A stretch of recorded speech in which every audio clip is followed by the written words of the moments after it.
Subscribe કરો GK ગુરુ ગુજરાતી ચેનલને અને બાજુમાં આપેલી બેલ આઇકનને દબાવો જેથી આવનારા વિડીયોની નોટિફિકેશન સૌપ્રથમ મળી શકે। નમસ્કાર મિત્રો, સ્વાગત છે તમારું અમારી આ યુટ્યુબ ચેનલમાં। મિત્રો, આજે આપણે અહીં વાત કરવાના છીએ ગુજરાતી સાહિત્યકારોનો ભાગ નંબર 3 લઈને આવ્યા છીએ। આ અગાઉ આપણે 2 ભાગ મૂકેલા છે। જે મિત્રોએ ન જોયા હોય તે મિત્રો છે ઉપર વિડીયોની ઉપર આઈ બટન છે, તે આઈ બટન ઉપર ક્લિક કરીને આગલા 2 વિડીયોના ભાગ તે જોઈ શકશે। અને મિત્રો, જો તમને આ વિડીયો પસંદ પડતા હોય તો વિડીયોને જરૂરથી લાઇક કરજો। વિડીયોને જરૂરથી તમારા વોટ્સઅપ ગ્રુપમાં અથવા તો તમારા મિત્રોમાં જરૂરથી આ વિડીયોને શેર કરજો, જેથી અમને આવા બીજા વિડીયો બનાવવાને પણ મોટિવેશન મળતું રહે। તો ચાલો આપણે જોઈ લઈએ આજે ગુજરાતી સાહિત્યકારોનો ભાગ 3, જે તમને આવનારી દરેક સ્પર્ધાત્મક પરીક્ષાઓ માટે ખૂબ જ ઉપયોગી બનશે। તો ચાલો વિડીયોની શરૂઆત કરીએ। તો મિત્રો, પહેલા સાહિત્યકાર છે ગુજરાતી સાહિત્યકાર ભોજા ભગત।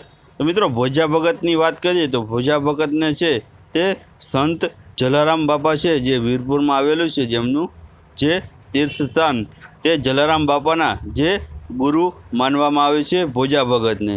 ત્યારબાદ વાત કરીએ તો ભોજા ભગતનો જન્મ છે તે ઈસવીસન 1785માં તેમનો જે જન્મ થયો હતો।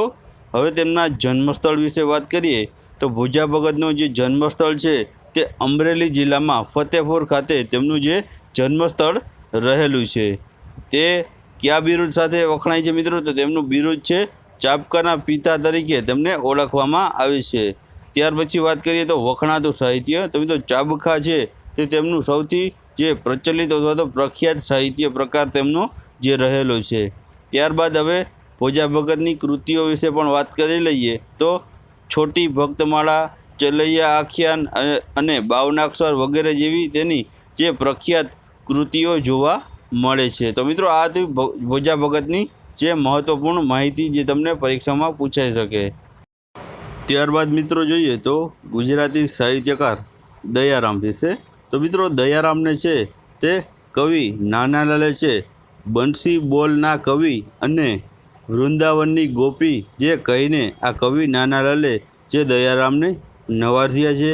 ત્યાર પછી વાત કરીએ તો કનૈયાલાલ મુનશીએ તેમને નિતાંત શૃંગાર કવિ તરીકે કહ્યા છે। મિત્રો, બાજુમાં તમે જે દયારામની તસવીર પણ જોઈ શકો છો। ત્યાર પછી વાત કરીએ તો દયારામને મધ્યકાલીન ગુજરાતી સાહિત્યનો છેલ્લો કવિ ગણવામાં આવે છે। મિત્રો, આ પ્રશ્ન પણ ઘણીવાર પરીક્ષામાં પૂછાઈ ચૂકેલો છે કે દયારામને મધ્યકાલીન ગુજરાતનો કેટલામો કવિ ગણવામાં આવે અથવા તો મધ્યકાલીન ગુજરાતી સાહિત્યનો છેલ્લો કવિ કોણ હતો? તો મિત્રો, તેમાં આવશે દયારામ। ત્યાર પછી દયારામના બિરુદો વિશે પણ વાત કરી લઈએ તો તેમને જે ઘણા બધા બિરુદો મળેલા છે તેમાં વાત કરીએ તો તેમને ભક્ત કવિનું બિરુદ મળેલું છે। ત્યાર પછી જે ગરબી સમ્રાટનું બિરુદ મળેલું છે। ત્યાર પછી જે બંસી બોલાનું જે બિરુદ મળેલું છે। ત્યાર પછી જે વરસતા છેલ્લા રસમેઘનું બિરુદ મળેલું છે અને રસીલો ફક્કડ કવિ તરીકે પણ તેમને જે બિરુદો મળ્યા છે મિત્રો।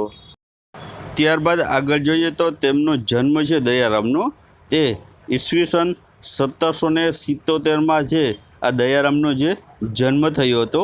હવે તેમના માતા પિતા વિશે વાત કરીએ તો દયારામના પિતાનું નામ છે પ્રભુરામ ભટ્ટ રહેલું છે અને તેમના જે માતાનું નામ છે તે છે રાજકૌર તેમના માતાનું નામ રહેલું છે।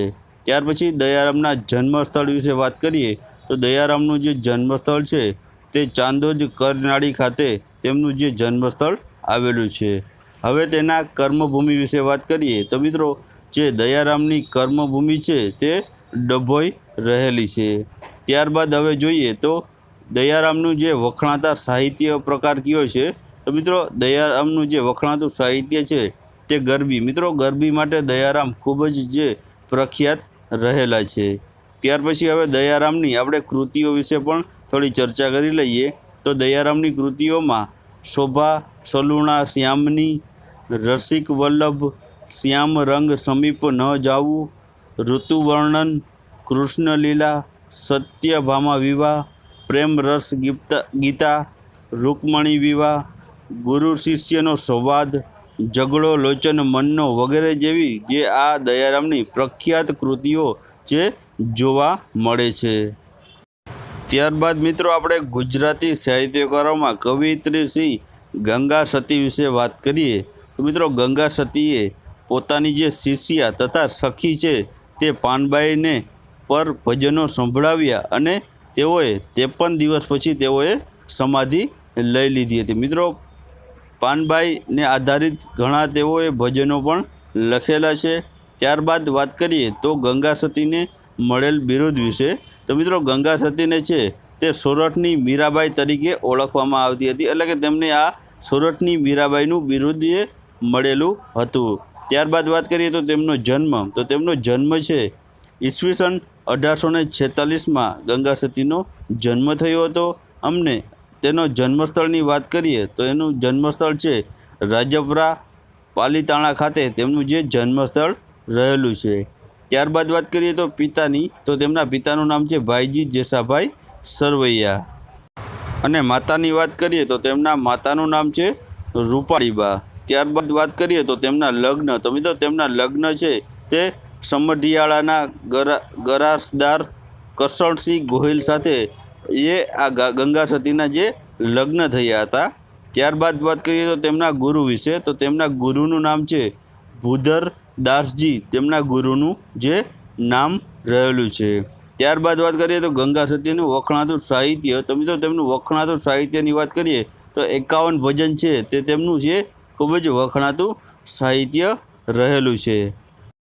ત્યાર પછી વાત કરીએ તો ગુજરાતી સાહિત્યકાર દલપતરામ વિશે તો મિત્રો દલપતરામે છે તે એલેક્ઝાન્ડર ફોબર્સ સાથે મળીને ઈસવીસન 1848માં ગુજરાત વર્નાક્યુલર સોસાયટી જે હાલમાં ગુજરાત વિદ્યાસભા તરીકે ઓળખાય છે તો તેમની સ્થાપના આ બંને સાથે મળીને કરેલી હતી। અને મિત્રો આ જે ગુજરાત વિદ્યાસભા દ્વારા જે એક સામાયિક બહાર પાડવામાં આવેલું છે તે છે બુદ્ધિપ્રકાશ નામનું જે સામાયિક બહાર પાડવામાં આવે છે તો આ સામાયિકનું તંત્રીપદ પણ દલપતરામ પર જે રહી ચૂક્યા છે।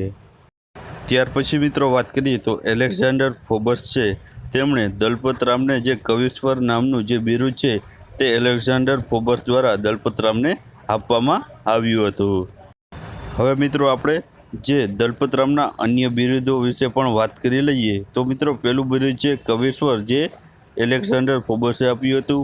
ત્યાર પછી છે લોકહિત ચિંતક તરીકેનું પણ બિરુદ જે દલપતરામને મળેલું હતું। ત્યાર પછી છે અર્વાચીન યુગનો કુકડો તે પણ બિરુદ જે દલપતરામને મળેલું હતું।